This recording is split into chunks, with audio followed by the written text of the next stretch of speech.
La ciencia es el futuro. Sin ciencia no hay futuro. Hola amigos, soy Modesto Montoya, director y conductor del programa Encuentro con la Ciencia, un programa que promueve la educación, la ciencia, la tecnología y la innovación a través de entrevistas con sus protagonistas y de vez en cuando alguna opinión de este modesto conductor.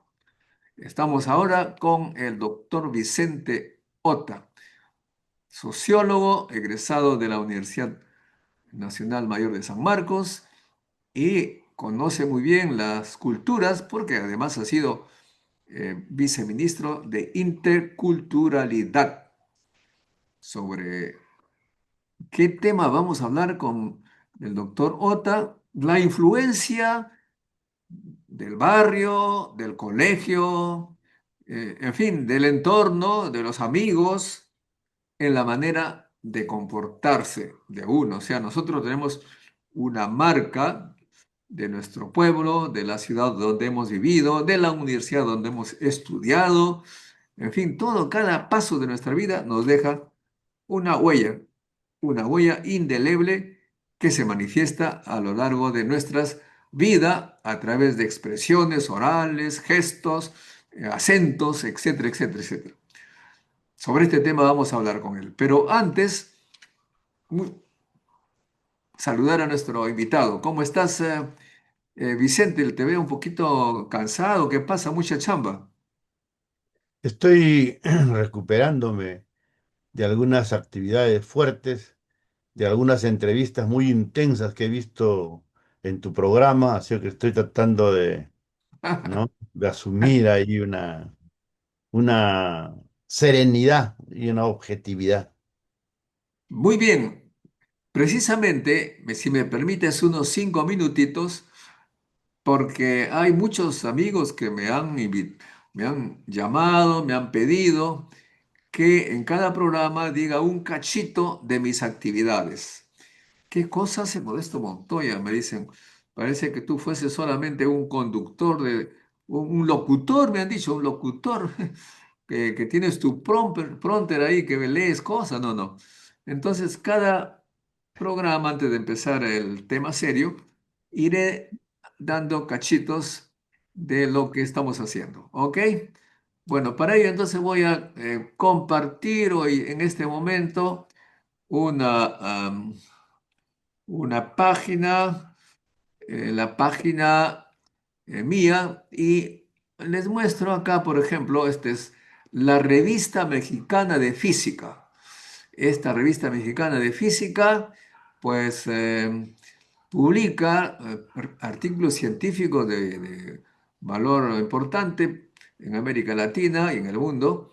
Y este es el número reciente que sale calientito, mayo-junio 2025. Bueno, no les voy a explicar de lo que trata muy con detalle porque es un tema muy especializado, pero digamos que es un artículo sobre fisión nuclear del uranio y los neutrones que salen de ese uranio. Se trata de medir cada vez y calcular cada vez mejor el número de neutrones que salen de cada fisión nuclear del uranio 235. ¿Para qué sirve esto? Bueno, sirve pues mucho ahora, sobre todo que se está despertando la energía nuclear. La energía nuclear es aquella que va a frenar el calentamiento global porque es una gran cantidad de energía que se produce sin gases invernaderos, sin quemar cosas que salga humo y gases que son tóxicos. Y por lo tanto es muy importante que sepamos con detalle qué sale de esa reacción nuclear. Este trabajo lo hacemos en equipo porque estamos haciendo un equipo con alumnos. Miguel Roca y Mario Álvarez son mis alumnos. Anteriormente hemos estado también con otros jóvenes. La pena que tenemos es que terminan su tesis y se van, se quitan. No hay pues profesores permanentes que hagan investigación, sino que los jóvenes y se van. Y bueno, aquí está el artículo, pueden leer aquellos que son apasionados de la física nuclear. Eso es lo que hago en la Universidad Nacional de Ingeniería y es lo que permite a la universidad, como saben ustedes, de subir un poco en el rating de Saimago. Saimago pone una orden de mérito de las universidades de acuerdo a sus publicaciones. Entonces los profesores estamos obligados a hacer publicaciones conjuntamente con nuestros alumnos y eso nos da derecho entonces a ser miembros de la red eh, nacional de ciencia, tecnología e innovación que que gestiona el CONCITEC y además nos da también un 50% de nuestra remuneración.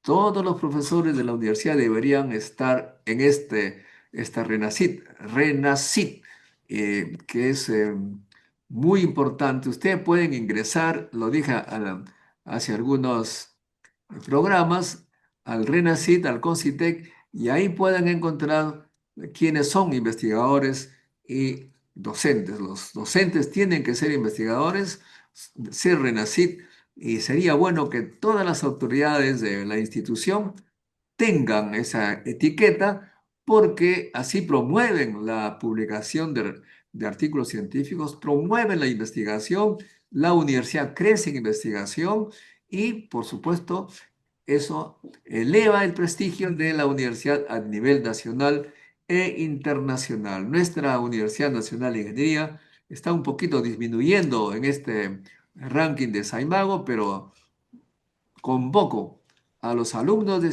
ingeniería, todas las ingenierías que les interese hacer investigaciones con este modesto servidor. Bienvenido al laboratorio, al Centro de Investigaciones de la Facultad de Ciencias. Aquí se necesitan ingenieros de todas las disciplinas porque los reactores nucleares que van a venir pronto al Perú requieren físicos, por supuesto, químicos, ingenieros mecánicos, eléctricos, electrónicos, sí, de todas las ingenierías. Tiene que ser un trabajo multidisciplinario para que nuestro país al fin termine, puede ser solamente un país exportador de materias primas, contaminador, no, más bien que sea productor de conocimiento con tecnologías ambientales. De modo que les estoy presentando nuestra modesta y última humilde publicación de un trabajo que, como repito, ha sido publicado en mayo y junio del 2025. Tenemos otras publicaciones también, pero no quiero aburrirlos con ello. Lo digo simplemente porque hay amigos que me dicen, oye, Modesto, ¿qué haces en la universidad? No haces nada. Bueno, este es un cachito. Vamos a seguir cada programa dando cachito por cachito para rendir cuentas a aquellos que pagan mi sueldo, que son todos ustedes, los que pagan sus impuestos y trabajan duro y parejo para que nuestro país tenga investigación. Muchas gracias entonces a ustedes por proporcionarme algo de dinero para poder sobrevivir en este país de grandes dificultades económicas para todos. Como ayer vimos, hay mucha pobreza, mucha extrema pobreza, niños que ya no tienen futuro porque no tienen la alimentación adecuada, pero hay que hacer lo necesario para que el país salga de esta situación. Bueno, ahí termino. Gracias, pues. Ahora sí, a hablar en serio con nuestro amigo Miguel Ota, que se quiere ir, estimado Miguel, Vicente Ota, perdón, Vicente Ota, que estaba por irse y ya está ahora con nosotros. Gracias, Vicente. Estamos entonces con el tema. Primera pregunta, Vicente. Dime, ¿dónde naciste? Ya me dijiste una vez, pero la gente quiere saber. ¿Dónde naciste? ¿Dónde pasaste tu vida en el colegio y en la universidad? Muy buenas noches con todos, amigos, amigas. Muy buenas noches, Modesto. Siempre es un gusto dialogar contigo. Como alguna vez habíamos mencionado, y como lo es el 85% de la población limeña, ¿no? Eh, la inmensa mayoría somos de origen provinciano, ¿no? Eh, yo soy originario de la costa central de Ángel, ¿no? de un pueblo que se llama Casma, que es la provincia del mismo nombre, que pertenece al departamento que ahora le llaman región de Ancash, ¿no? Casma es la zona costera, cercana al mar, tiene puerto bueno, y playas, pues. Entonces, vine a Lima a estudiar secundaria, ¿no? Y hice la secundaria en un colegio, en una gran unidad escolar, José Granda, ¿no? Que queda ahí en San Martín de Porras, en Condevía. Y luego he hecho la carrera de sociología en la Universidad Nacional Mayor de San Marcos. O sea, de manera breve, esa es una biografía eh, de mi persona, ¿no? Perfecto. Te lo pregunto porque quería nuevamente hacerte la siguiente pregunta, que es la siguiente. ¿Crees tú que cada uno de estos lugares donde has vivido o estudiado ha marcado un poco tu personalidad? Sin duda somos la síntesis y la suma de, de todas las experiencias que hemos ido viviendo y que vivimos, ¿no? Eso es normal.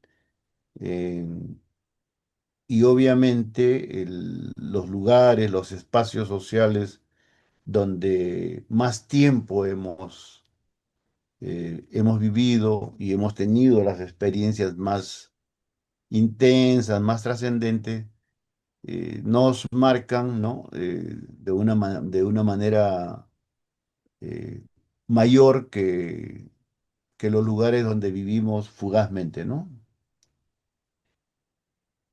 Y hemos tenido las experiencias.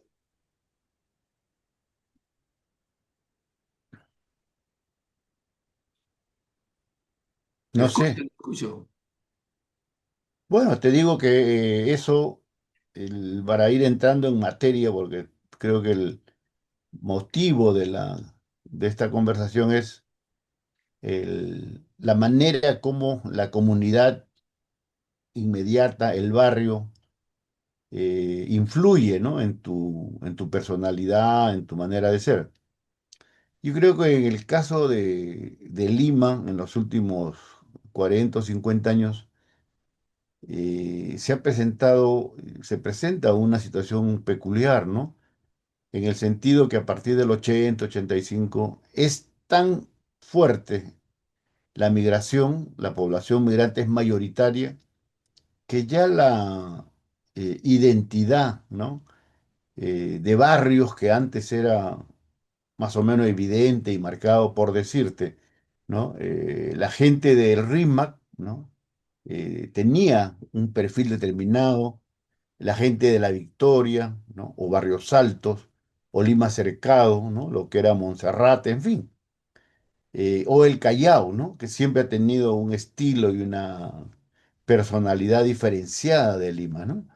Entonces, pero en los últimos 40 años, a partir del 2000 sobre todo, sin embargo, esas diferencias, esas características, yo creo que ya no se perfilan tanto, ya no se notan mucho, porque la mayoría es provinciana. Entonces se ha ido construyendo, ¿no? Un perfil mayoritario que tiene que ver con el proceso de mestizaje, ¿no? Y de cholificación. O sea que en la medida que la inmensa mayoría o todos los peruanos somos mestizos y somos cholos, creo que las características, el perfil que tiene el nuevo peruano, el nuevo limeño, eh, tiene que ver con eso, ¿no? Como tú has mencionado, somos producto de una mezcla, de una, ¿no? Interacción étnica, cultural diversa. Yo creo que eso es lo que caracteriza al peruano actual, al peruano contemporáneo, ¿no? Perfecto. Ahora, tú sabes que el estereotipo de la gente es representado muchas veces por los programas cómicos, ¿no? Los famosos programas cómicos. tenemos pues Tulio Loza, el Serrano Vivo, tenemos a Melcochita, pues el típico limeño, al Chato Barraza, que también más o menos representa el mismo estereotipo de limeño, entonces hay una diferencia. Y luego hay eh, unas representaciones un poco grotescas, deformadas, de este Jaime algo que representa a una mujer andina, ¿no? No sé, no me acuerdo el nombre de ese programa. ¿Tú crees que ese tipo de representaciones hacen daño, dividen o representan a las personas por su origen, realmente cómo son? Yo creo que partiendo de esa premisa, ¿no? Donde te digo que la inmensa mayoría, ¿no? Se calcula 80-85% de la actual población limeña somos migrantes o descendientes de migrantes. Eso es lo que define ya la nueva peruanidad y la nueva limeñidad. Eh, Hasta hace 30 años atrás, por decirte, sí, los cómicos que tú has mencionado podrían eh, caracterizar esos orígenes, eh, ¿no? Barriales o de lugares, pero eso ahora ya no se nota muy verosímil, ¿no? Y ya se toma como estrictamente como chiste, como parte del chiste. ¿Por qué? Porque además la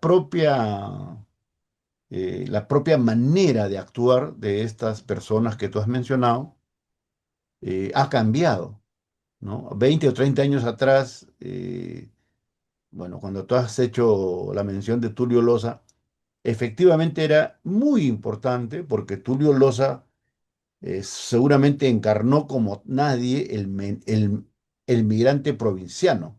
Como sabemos, él es apurimeño, quechua hablante, ¿no?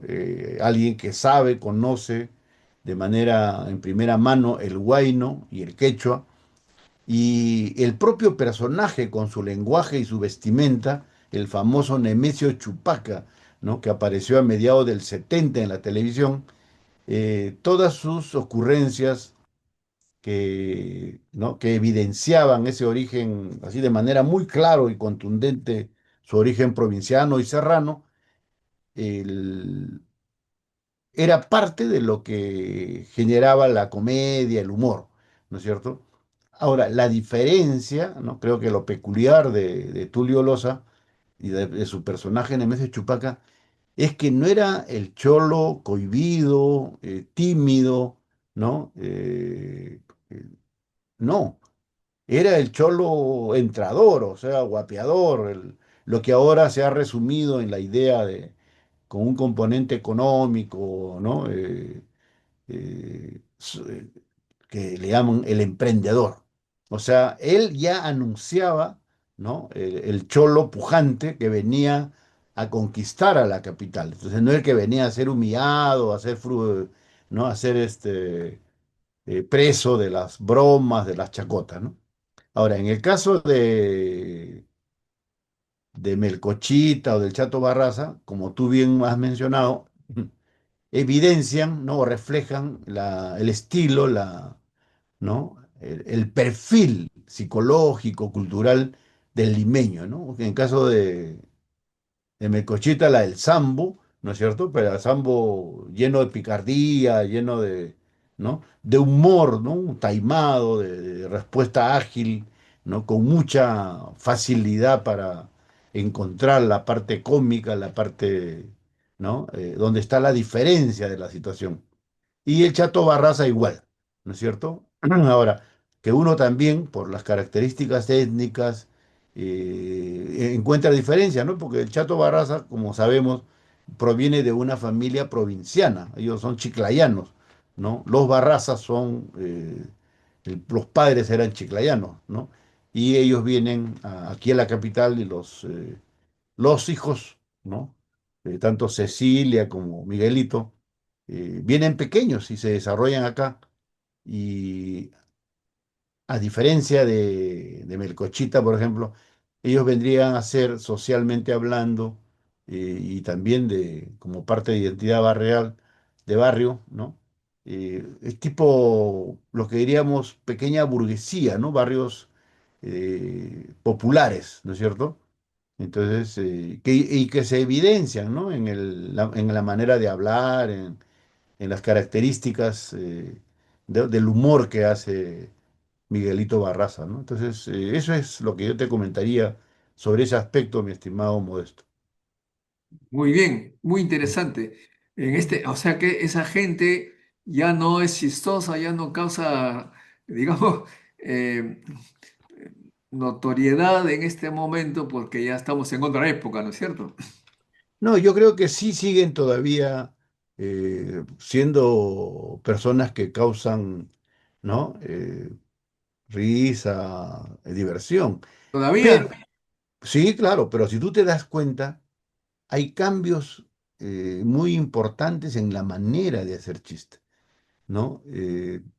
Tú recordarás que hasta hace 20, 30 años atrás, la manera como se hacía chiste a costa del provinciano o del serrano era haciendo escarnio, eran a veces bromas o burlas crueles, ¿no? O igual cuando se trataba de personas, ¿no? De homosexuales o personas con defectos físicos, había una manera ¿no? De ridiculizar, ¿no? De ponerlos en evidencia en los aspectos más, ¿no? Más diferentes de estos personajes para causar risa. Eso ya no es así, o sea, también hemos mejorado como sociedad, como país, en el respeto del otro, ¿no? En el respeto del diferente. No está resuelto totalmente, todavía somos un país racista, un país poco tolerante, ¿no? O sea, que sigue siendo, ¿no? Hostil o resistente a la diferencia, ¿no? Pero ya no tiene, ¿no? La agresividad, ¿no? Lo categórico que tenía antes, ¿no? La burla, el escarnio del diferente, del provinciano, del serrano, ¿no? Por su diferente forma de vestir, por su diferente forma de hablar. Eso ahora es mucho menor. Creo que el último ejemplo de ese chiste así, por decirle, agresivo, cruel, ¿no? Ridiculizante, creo que ha sido la Chola Jacinta, ¿no? Que la es la que charla, Jesito, sí, pues. Claro, creo que esa ha sido, ¿no? La última versión de lo que fue normalmente hasta hace, ¿no? Lo que era antes 20, 30 años atrás, la manera de tratar a la persona del Ande, al serrano, ¿no? O sea, mofarse, Perfecto. no, de una manera así cruel, ridiculizándola, ¿no? Está claro, está claro. Ahora bien, Vicente, los sociólogos y todos los científicos tenemos un gran competidor, ¿ah? Y te voy a confrontar con la inteligencia artificial. ¿Te atreves? Sí, ¿por qué no? Ya es parte de la realidad, ¿no? De nuestra realidad social, cultural. Perfecto. Entonces voy a ver qué nos responde la inteligencia artificial a las preguntas que te hice a ti. ¿Ok? Claro, Y, perfecto. y por supuesto, los que nos escuchan pueden opinar y preguntar. ¿Estás viendo tú la pantalla? ¿Se ve la...? Pero letras muy pequeñas, me imagino que será inevitable Sí, pues. es tan pequeño que casi no se lee, así que tú tendrías que leerlo, acá no se lee, no lo van a leer acá. Bueno, dice, la pregunta es, ¿el ambiente de barrio influye en el comportamiento y la personalidad de una persona? Pero hay letras grandes, ¿ah? Bueno, pero acá no se puede ver. Normas sociales y valores, dice acá. Sí, el ambiente de barrio influye significativamente en el comportamiento y la personalidad de una persona. Esta influencia puede manifestarse de múltiples maneras dependiendo de factores como el nivel socioeconómico, la cohesión social, la seguridad, el acceso a servicios y la cultura local, dice. Aquí algunas formas concretas en la que el barrio influye. Bueno, solamente te voy dice, normas sociales y valores. En barrios donde predominan valores como la solidaridad, el respeto mutuo y la colaboración, las personas suelen internalizar estos principios y reproducirlos. O sea, dependiendo de tu barrio, puede ser que seas colaborador, amistoso, amigo. Dice. En cambio, con alta conflictividad o donde se normaliza la violencia, puede fomentar comportamientos defensivos, desconfianza o incluso conductas agresivas. ¿Qué te parece? ¿Estás de acuerdo con eso? Yo creo que en general sí, ¿no? O sea, son aproximaciones interesantes, ¿no? Bueno, hay otras más acá. Voy a la segunda pregunta que le voy a hacer más concreta. En resumen, dice, el barrio actúa como un ecosistema social que moldea no solo el comportamiento puntual, sino estructuras profundas de la profundidad. Por eso, invertir en mejorar los barrios no solo cambia espacios físicos, sino también destinos humanos. Te puede cambiar el destino. No sé en qué barrio estás, de repente, ¿ah? Puedes cambiar de barrio para mejorar, dice. Entonces la pregunta que le hago es aquí, ¿el comportamiento violento en el lenguaje agresivo puede tener raíces en el ambiente de barrio? La respuesta es contundente, dice, exactamente, el comportamiento violento y el lenguaje agresivo pueden tener raíces profundas en el ambiente de barrio, especialmente cuando dicho entorno está marcado por violencia, desigualdad, exclusión o falta de oportunidades.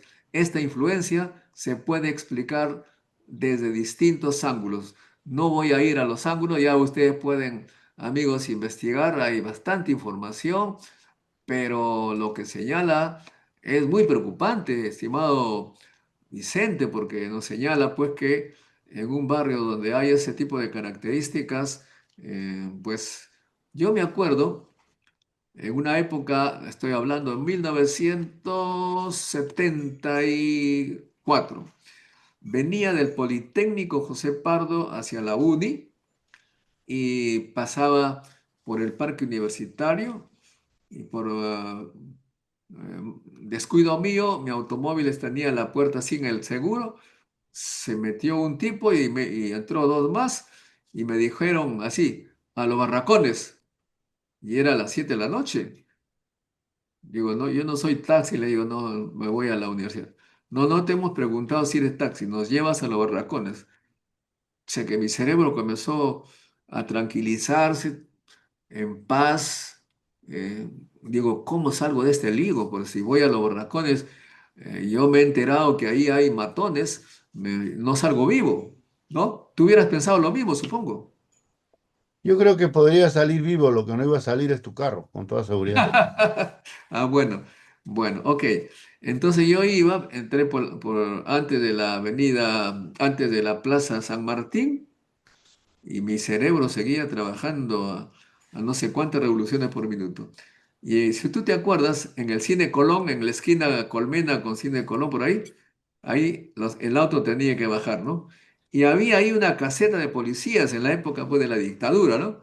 Entonces yo me arriesgué y me fui contra la caseta.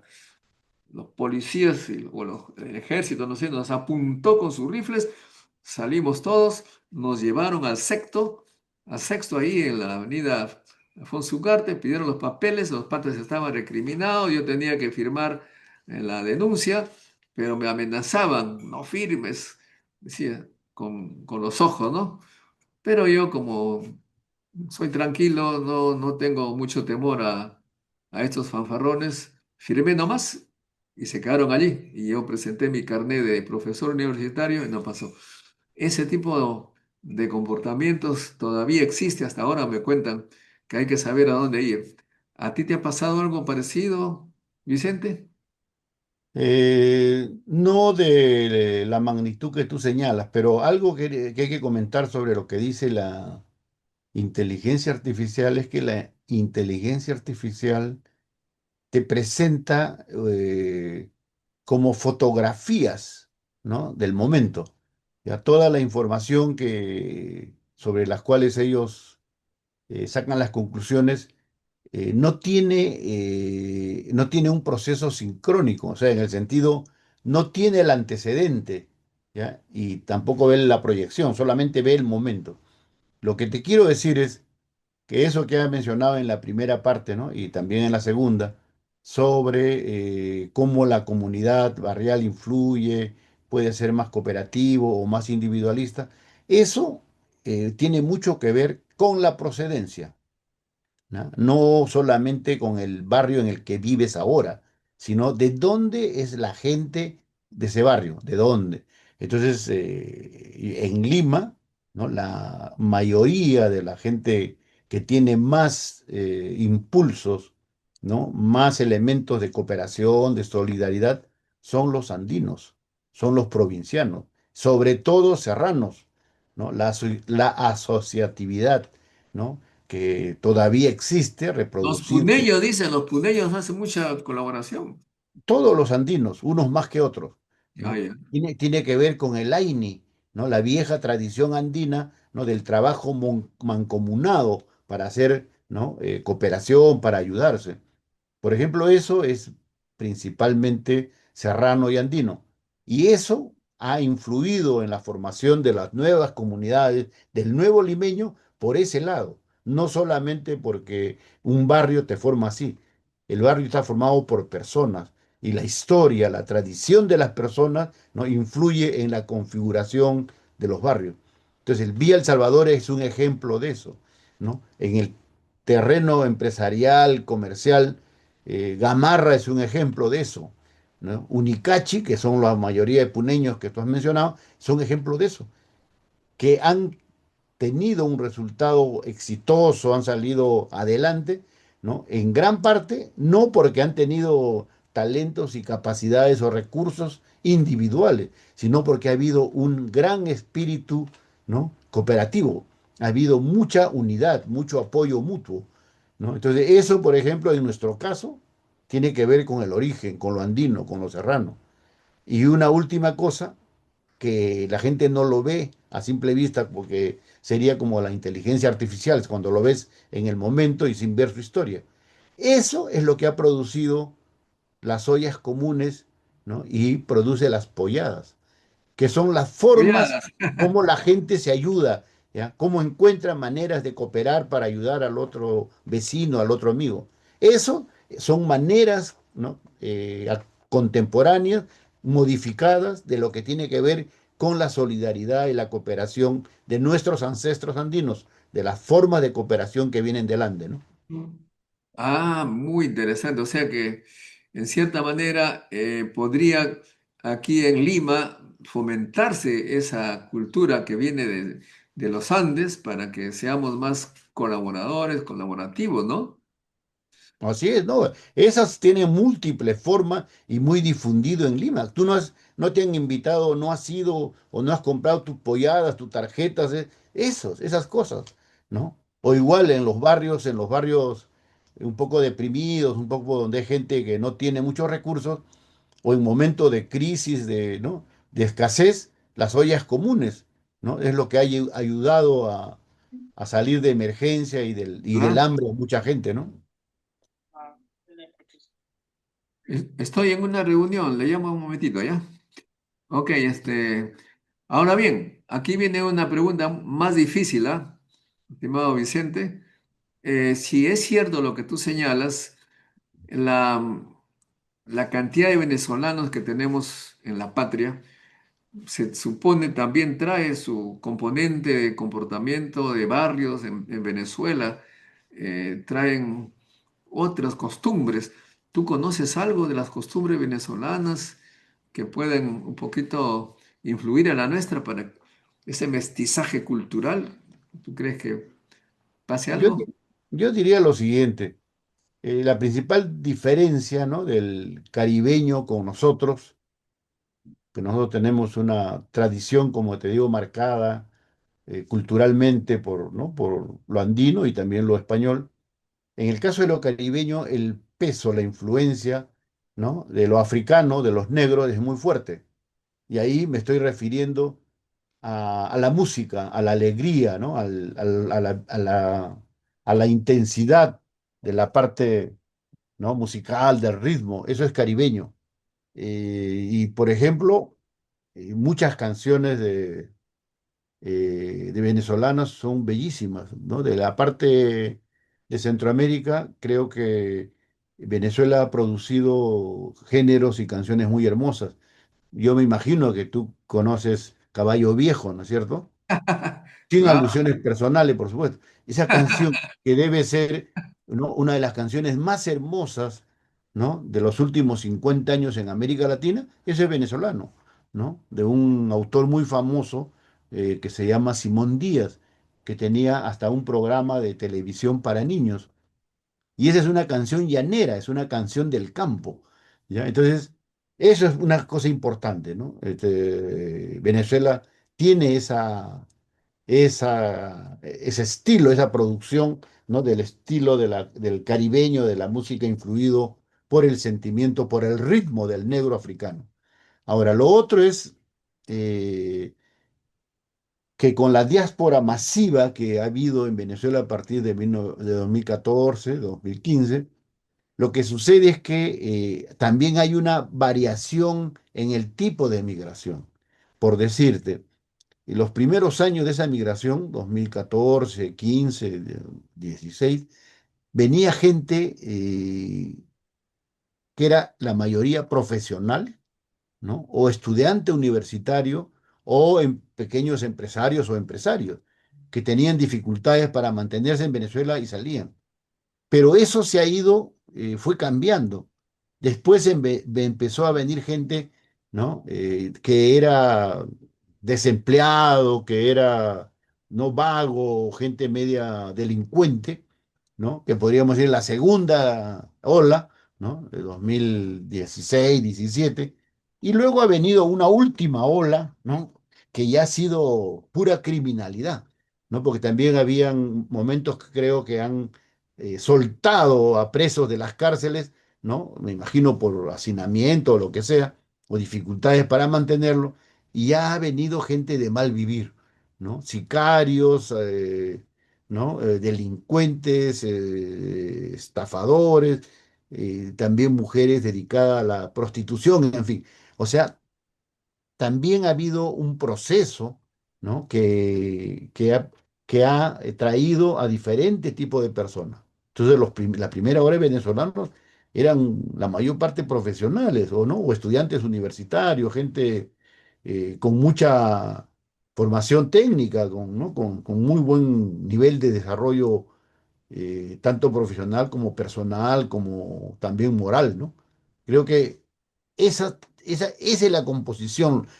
Según el momento de la migración se ha producido este tipo, ¿no? de personas en la presencia ahora muy fuerte, muy amplia de venezolanos en el Perú, ¿no?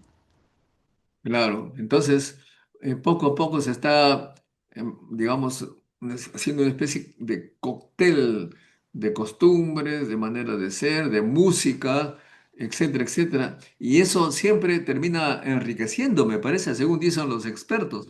Esa mezcla cultural enriquece, pero el tema es que esa mezcla sea pacífica, que no se tenga temor del uno al otro.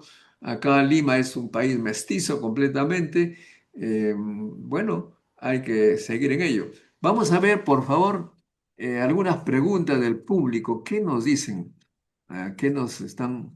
eh, Vamos, a ver, eh, por favor, preguntas, no insultos, no palabras inapropiadas, por favor. Si no, no les leo. ¿Ah? Denis Arturo Morales nos dice, en eso se desperdician mis impuestos. Ah, bueno, caramba, no sé de qué está hablando. Parece que no le gusta la ciencia o algo así.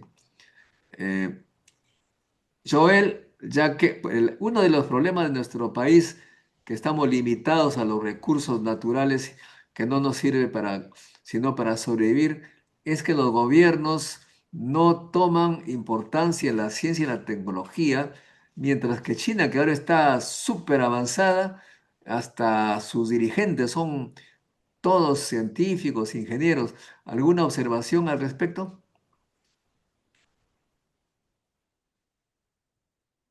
¿Comentar eso? Sí, Bueno, yo creo que ahí hay una imprecisión, ¿no? En la parte inicial, porque nuestro país no es que tiene pocos recursos o pobres recursos, nuestro país es rico en recursos, tiene grandes recursos, ¿no? En lo vegetal, en lo mineral, ¿no? Nuestro país es el segundo país en el mundo en diversidad ecológica. O sea, de todas las formas de vida que hay en la Tierra, ¿no? El Perú es el segundo país que tiene la mayor parte de esas formas de vida, ¿no? La primera es Indonesia, si no me equivoco, ¿no? Entonces, eso nomás ya te convierte en un país rico en el planeta, en primer lugar. En segundo lugar, la selva, la Amazonía, que es el 70% del país, pero que, ¿no? que está descuidada, que está siendo deforestada, que está siendo, ¿no? Llenándose de, ¿no? de tóxicos por la minería informal, ilegal. O sea, no se aprovecha adecuadamente. Y por último, ahora que ha mencionado a China, el gran problema de nuestro país es la forma en que se distribuye la riqueza. Si ustedes recuerdan, desde 2000 años, desde el año 2000 hasta ahora, ¿no? Y sobre todo entre el 2000 y el 2010, se hablaba de un crecimiento muy fuerte en el Perú, 5 o 6% anual, ¿no? De PBI, el crecimiento. ¿Y a dónde ha ido toda esa riqueza? ¿O a dónde va toda la riqueza que sigue produciéndose actualmente, sobre todo en la minería y en la agroexportación? Se queda en muy pocas manos. Esa es la diferencia con China. La diferencia con China es que China tiene un Estado fuerte, ¿no? Un Estado que ordena y organiza la economía y la política. Acá no. Acá el Estado, ¿no? La gente hace lo que quiere con el Estado, ¿no es cierto? El gran empresario hace lo que le da la gana con el Estado. No tiene autoridad. Y por último, la propia gente que está ahora en los últimos 15, 20 años en el control del Estado es gente que no tiene capacidad, no tiene calidad política ni ética y es la primera, ¿no? en desarrollar o en estar metido en actividades criminales, ¿no? En actividades delictivas. Entonces a esa gente no le interesa el país, no le interesan los peruanos, lo único que le interesa es cómo beneficiarse personalmente, como grupo, a su familia, en fin. O sea, el problema principal está en que no se distribuyen adecuadamente los recursos, no se explotan adecuadamente los recursos y de lo poco que se produce o no, de toda la riqueza que hay, se distribuye de una manera totalmente arbitraria, ¿no? Algunos pocos se aprovechan de todo lo que se produce y lo otro poco están en los que te meten al gobierno, ya sea al Ejecutivo o al Congreso, y son los otros que se aprovechan de aquello que debería ser, como tú has dicho al comienzo, de mis impuestos, que tú actúas porque te pagan con los impuestos. Bueno, eso es lo que debería ser para todo el país, ¿no es cierto? Darle trabajo, pagar empleo, pagar obras, pagar institutos educativos, laboratorios. Bien. Todo eso se pierde en el robo, en la corrupción, ¿no? Y entonces en lugar de ayudarnos a vivir mejor como país, ¿no? Estamos ahí con la crisis, con el desorden, con la violencia y la criminalidad en la que ahora estamos, ¿no? muy bien. Grafat dice, ir por más, pasito a pasito, se llega lejos. Francisco Centeno dice, ¿qué aplicación tangible tiene esta investigación? Julio Sumarriba, ¿qué sentido tiene esa investigación? Francisco, esos tipos de investigación con teóricas casi en su totalidad no tienen aplicación en la vida real. El aporte más importante a la universidad es generar investigación, tesis, patentes, papers. Alejandro Guerra, lo que interesa es que todos paguen impuestos para tener mejores servicios. Muy bien, respecto a la investigación, el- se ha declarado recientemente que el Perú va a tener que adquirir y desarrollar los reactores pequeños modulares que con muy poco material de uranio se puede generar energía equivalente a la que se generaría con miles de toneladas de petróleo, carbón y que generan estos gases invernadero y están condenándonos a la desaparición. El mundo está contaminado porque abandonó la energía nuclear y ahora la están retomando. Y la energía nuclear es el funcionamiento de un reactor nuclear. ¿Qué cosa es un reactor nuclear? Un reactor nuclear es el que tiene material de uranio, entre otros puede ser, en el centro donde se produce la fisión nuclear.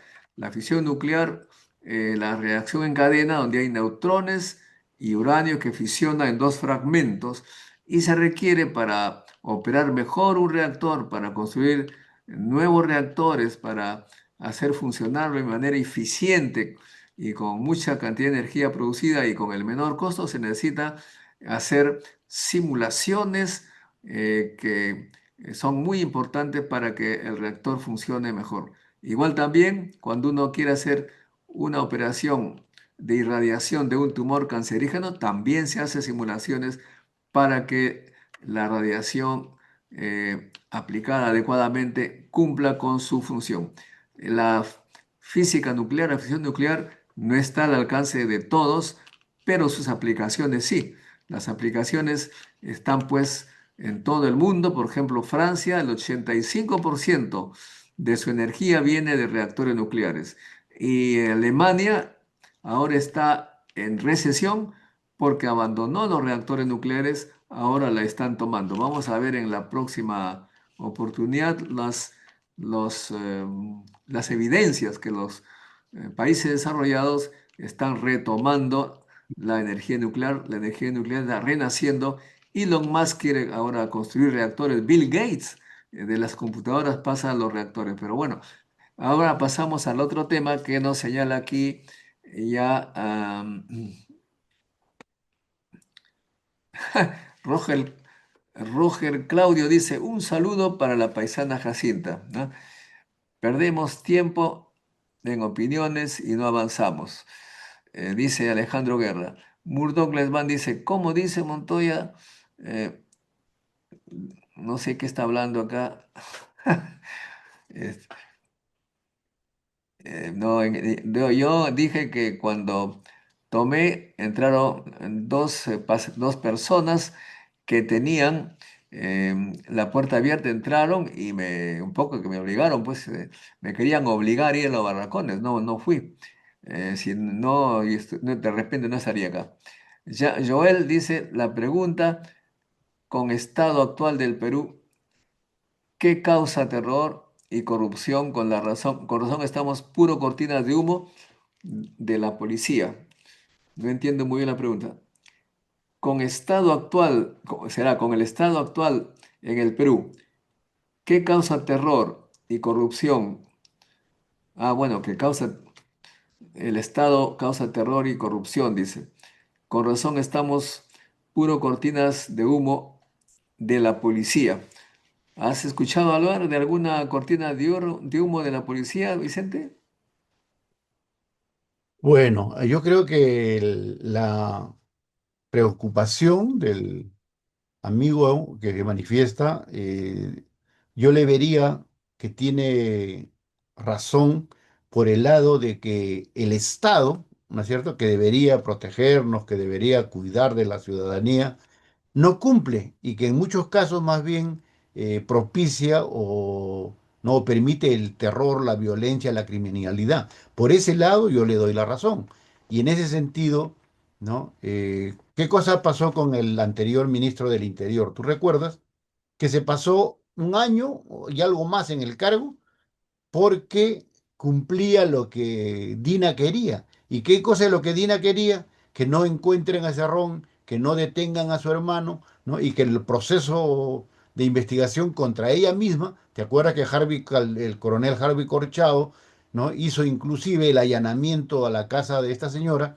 Todo eso que no se produzca, ¿no? Por eso que intervenía directamente para ordenar al Ministerio del Interior que no encuentren y no detengan a las personas que te he mencionado, a su hermano Nicanor Boluarte y al señor Vladimir Cerrón.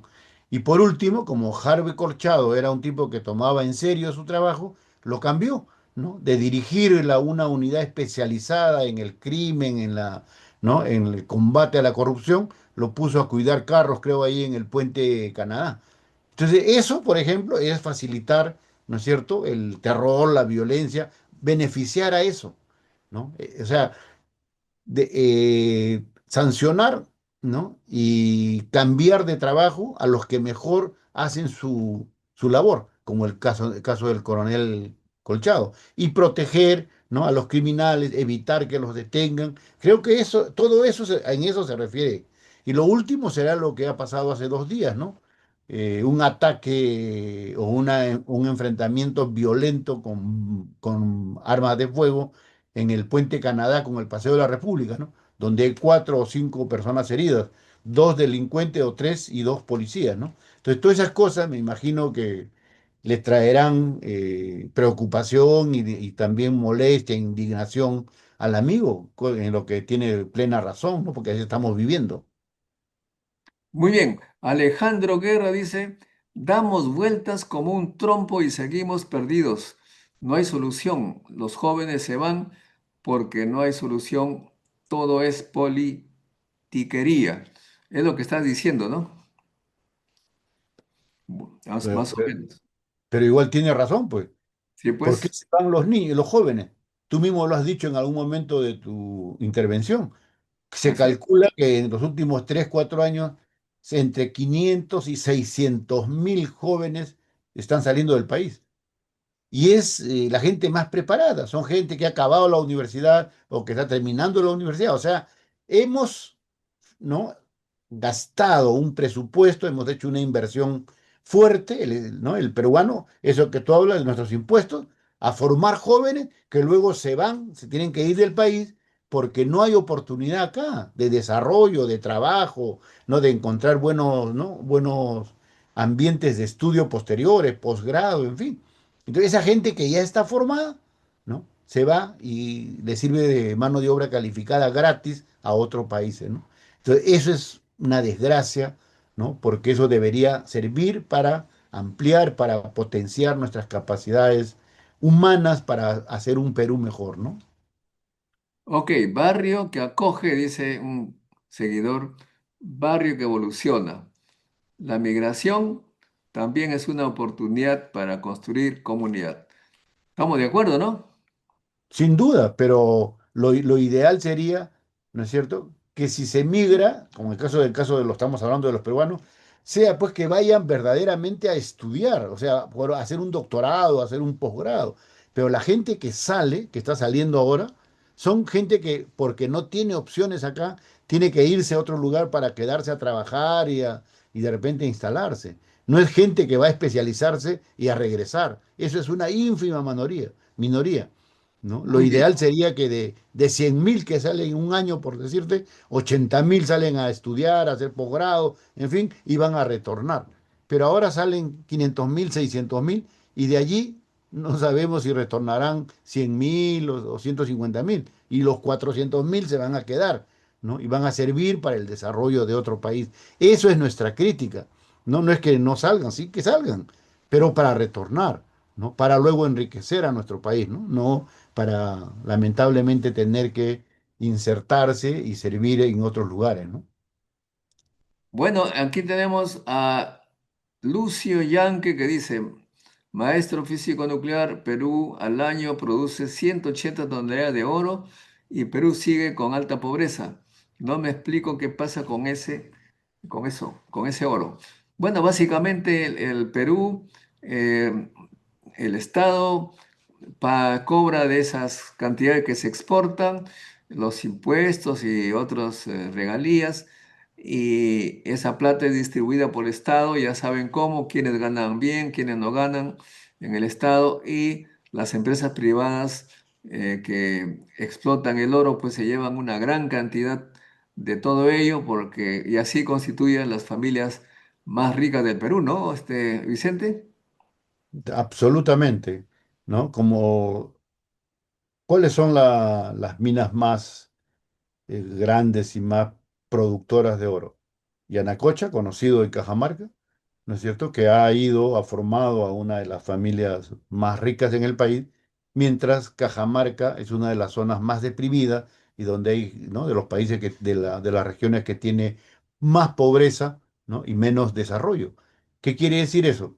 Que en lugar de que esa riqueza que se produce allí, ¿no? se reinvierta o una buena parte se quede para mejorar, para desarrollar la región, es extraída hacia afuera.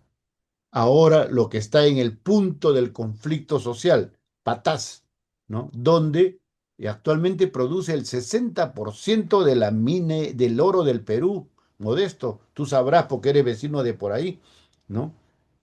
Paisano, además de la gente de Patas. ¿Y quiénes son Sí. los que se benefician? Tres familias, tres empresas. Uno es La Poderosa, ¿no? que es de los Picasso, Peralta, ¿te acuerdas tú? Los que eran del Banco Latino, ¿no? Otro es los Marzano, ¿no? Los Marzanos de la empresa Marsal, y una más, ¿no? Horizonte, creo yo. Esas tres familias o esas tres empresas son lo que están ahorita, ¿no? Concentrando la producción del 60% del oro en el Perú. Mientras, como lo dicen ahí todas las noticias, los pequeños, ¿no? Los mineros informales, los pequeños mineros que quieren hacer su explotación están prohibidos o tienen que venderle obligatoriamente, ¿no? a estas empresas que son las que tienen las procesadoras y el negocio de la exportación, ¿no? de la venta. Entonces, la distribución de la riqueza que hay y que se produce en el Perú es absolutamente arbitraria, ¿no? absolutamente desigual, injusta. O sea, unos poquitos que se llevan la torta, la parte de león, ¿no? y un montón de personas de ahí de la misma zona, que son los que han vivido ahí, los que han, ¿no? toda su vida han estado en esa zona, sin embargo, le toca la miseria, ¿no? La miseria. Entonces viven en medio del hambre, de las necesidades, ¿no? Muy bien, hay algunas personas que quieren saber más del nuclear, ¿no? No hay tiempo para nuclear, pero lo que les puedo decir, eh, ven ustedes, ven la foto, Vicente, acá de Bill Gates. Sí, claro. Bill Gates ha fundado una gran empresa, se llama Terra Power Plants, para construir la siguiente generación de plantas nucleares. Les aconsejo a aquellos que tienen alguna duda, algún interés en saber por qué la energía nuclear está renaciendo de manera muy intensa, lean estas cosas. Pongan Bill Gates o Elon Musk, los grandes de las tecnologías modernas, etcétera, están invirtiendo en reactores nucleares. De modo que esto es cosa del futuro, no del pasado. Este es lo que va a salvar al mundo de la debacle climatológica. Si no comprendemos eso, vamos a tener problemas para el futuro. Bueno, entonces, dicho eso, seguimos con el tema, el otro tema que es el central. Eh, Algunas preguntas que van a seguir acá. Veamos, veamos. Tum, tum, tum.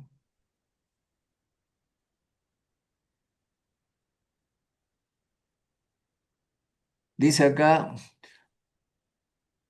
bueno, habla pues Murdoch del torio. Estamos hablando de la fisión nuclear, sea uranio, sea torio, todo eso es lo mismo.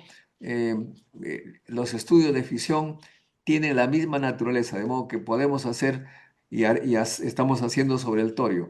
Pero el uranio sigue siendo en este momento el que está siendo explotado con mayor importancia. Lucio Yang que dice... Aquí en la UNA, Puno, construyen un tremendo estadio. Y me pregunto si es más importante que un laboratorio de investigación. ¿Qué opinas, Vicente? ¿Un estadio o un Bueno, laboratorio? yo creo que las dos cosas son importantes, cuestión de priorizar, ¿no? Según la necesidad del país y según la necesidad de la región. Pero obviamente tener un laboratorio para que la universidad pueda cumplir con sus tareas de investigación, de experimentos, en fin, debía ser prioridad, ¿no? Tiene más urgencia, por decirlo, ¿no? Va a contribuir de manera más rápida y más eficaz para el desarrollo de toda la región, ¿no es cierto? Porque eso dará información, dará conocimientos para la producción agrícola, para el desarrollo en fin, de carretera, en fin, ¿no? Entonces, un laboratorio creo que es la prioridad, ¿no? Sin que se deje de lado lo otro, ¿no? Acá nos dice GG, que son la sigla de su nombre y apellido, supongo, dice, en el Perú aún nos cuesta hablar de inclusión más allá del discurso. Muchas veces las diferencias como acentos, color de piel o condición económica genera rechazo antes que empatía. Por esto, este stream es clave, dice, porque revela el verdadero estado de la conversación social. Bueno, efectivamente, nosotros hemos puesto este programa con el sociólogo doctor Vicente Ota porque nos parece muy importante que comprendamos los mecanismos sociales interculturales. Kevin Silva dice, el modelo está hecho para que los mejores profesionales se vayan y nos gobiernen los corruptos. Eso lo saben los partidos. Se necesita un modelo como el de China. Bueno, es una opinión. Gracias, profe, dice Joel Yaquewa, por leer mi pregunta. Muy bien, muy bien. Matthew, hola maestro, saludos desde Francia. Caramba, tenemos a alguien que nos está escuchando de Francia, Vicente, y esta hora es la madrugada ya. Muy Me bien, parece muy gracias. bien. Gracias, Matthew. Ciro Núñez dice, buenas noches, por favor, elaborar una fórmula de las acciones de autoridades corruptas, muertes, pobreza, enfermedades en el Perú. Jorge Pérez dice, profesor, la politización de los principales centros de estudio está destrozando San Marcos y la UNI. Pedro Yanque dice, doctor Modesto, por favor, invita a tu programa al doctor Ramos Erazo, que tiene 7 doctorados que podría aportar al Perú como presidente el 2026. Bueno, ya les he dicho a aquellos que proponen invitar a alguien, consíganse su WhatsApp, me lo envían para invitarlo. ¿Ok? Murdoch dice, no es lo mismo uranio, es muy contaminante el torio, no, incluso es mejor para la energía nuclear. Bueno, el torio es un tema que se está investigando, yo estoy de acuerdo con ello, pero en este momento la práctica nos menciona que los reactores que se están usando ahorita es uranio. Y la investigación se hace sobre todo lo que hay, no solamente estamos haciendo eso, sino también otros elementos, plutonio, torio y todo lo que es elemento físico. Cecilio Mamani dice, en Puno tenemos uranio, ¿cómo debemos aprovechar ese recurso? El uranio es recurso natural, hay que hacer investigación y la investigación nos produce cosas nuevas para usar el uranio u otros elementos. Eh, bueno, vamos yendo rápido. Emprendimiento, educación y negocios. Las universidades privadas prefieren tener equipos de fútbol que tener mejores talleres, mejores laboratorios. Jorge Pérez dice, profesor, el Gore Puno ha recibido desde su creación a la fecha 1.000 millones de dólares. No puede poner agua y desagüe en Juliaca. Malbaratean y echarle la culpa a Lima de todos los males. Matías dice, hola, señor Montoya, ¿cree usted que el Perú podría inspirarse de Francia y estrechar sus relaciones con este país para desarrollar sus CPR modulares con este país? ¿Cuál país será? Hay Estados Unidos, hay China que también está haciendo gran cantidad de reactores. En fin, la energía nuclear está renaciendo y bueno, finalmente, algunas reflexiones finales por esto. Noto que hay una desesperanza, hay falta de, digamos, de confianza en el futuro, estimado Vicente. Por favor, a los jóvenes, dales un mensaje que pueda hacerlas un poco alegrar el fin de semana, por lo menos. Bueno, yo creo que es que explicable, comprensible esa situación de desesperanza, de pesimismo, porque las cosas no funcionan bien en el Perú y sobre todo, ¿no? Los órganos de gobierno, que son los que tienen la obligación, ¿no? De organizar el país, de darle seguridad, de garantizar el trabajo, la alimentación. Entonces, esa desazón, ese sentimiento de pesimismo es explicable, pero no hay que olvidar, o mejor dicho, hay que tener ahora más que nunca, tener en cuenta que somos una vieja civilización. ¿no? Venimos, ¿no? de una historia. O sea, hay cuatro civilizaciones en el mundo, ¿ya? A lo largo de la historia. Y el Perú tiene una de esas civilizaciones, ¿no? Que al final se ha expresado, se ha evidenciado en lo que ha sido los incas, ¿no? Pero venimos desde Caral, ¿no? 5000 años atrás, ¿no? Y entonces hemos construido y hemos desarrollado una civilización poderosa, ¿no? Una civilización con grandes conocimientos astronómicos, agrícolas, ¿no? De irrigación. O sea, lo que pasa es que todavía seguimos prisioneros de la colonialidad mental, cultural. Todavía queremos pensar como europeo, como español, como americano, y por eso no reconocemos ni valoramos no lo importante, ¿no? Lo valioso que es nuestra cultura y nuestra civilización. Cuando uno investiga un poco y reconoce todo lo que hemos hecho, lo que han hecho nuestros ancestros, ¿no? Por la humanidad, uno se da cuenta que tenemos esperanza, tenemos razones para el futuro porque venimos de una vieja civilización, que es la otra cosa que la gente no ve en China, ¿no? La gente habla de China, China o una potencia ahora, pero gran parte de esa potencia china viene por su historia, por su tradición, que así como el Perú es una civilización muy antigua, ¿no es cierto? 5500 años de historia. Y todo eso es lo que le sirve como, ¿no? como alimento, como substrato, como insumo, para luego con la modernidad darle una, ¿no? Ese desarrollo que tiene China es porque viene de un conocimiento y de una historia milenaria. Yo termino con un ejemplo nomás. China es un caso especial, así como tú dices que hay que ver las experiencias que hay, ¿no? Que lo que dice Bill Gates, Elon Musk, en fin, hay que ver en YouTube, busquen, ¿no? las experiencias de China, ¿no? en energía limpia, para que vean que las más grandes experiencias ahorita en ingeniería, en arquitectura, ¿ven? Se está produciendo en China. Y les pongo un ejemplo de esto que yo les decía, cómo la tradición está vinculada o está respetada con la modernidad. Hace, no hace mucho leí una noticia que me graficó, ¿no? y me dejó muy gratamente sorprendido esa combinación de lo antiguo y lo nuevo. Tenía que ver con la técnica que aplicaban los chinos para combatir las plagas, ¿no? Entonces se había producido como tiene mucha agricultura, ¿no? Se había producido una plaga de langostas horrible. Y la langosta, pues tú sabes que te terminan campos enteros, ¿ya? Se comen todo, todos los arbustos, toda la vegetación. ¿Y China, cuál ha sido la técnica que ha aplicado? Una técnica milenaria. ¿Cuál es la técnica milenaria? Que cría miles de patos. Entonces, cuando hay una plaga, suelta los patos ahí y los patos se acaban a la langosta. Y aparte de eso, con el excremento fertilizan el campo. O sea, en lugar de utilizar agroquímicos, ¿no es cierto?, que luego te contaminan todo y te eliminan las plantas también porque a veces tienen cosas negativas, los chinos recurren a esa tradición. Y lo más interesante que se había producido, y eso lo he leído hace 3 meses, ¿ah? Una plaga igualito en un país vecino, Singapur, alguno de esos.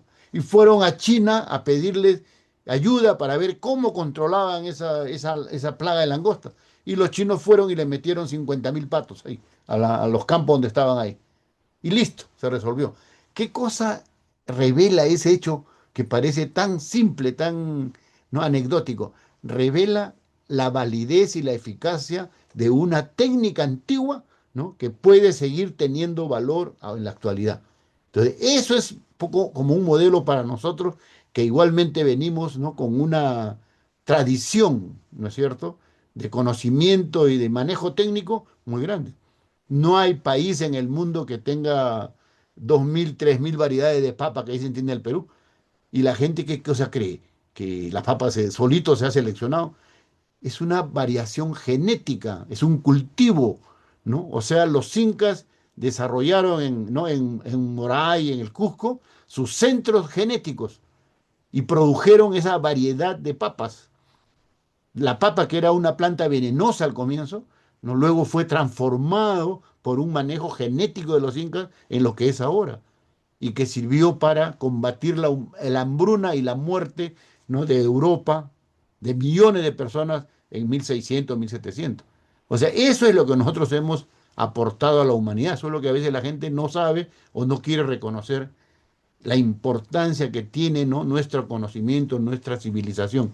Eso es lo que yo veo. Entonces cuando uno conoce eso, cuando uno sabe su historia, sabe lo que es, el pesimismo no nos derrota, ¿no es cierto? O sea, las cosas negativas, tristes, no nos aplastan, es porque sabemos que tenemos fuerza, tenemos reserva, tenemos, ¿no?, un gran conocimiento y una gran historia.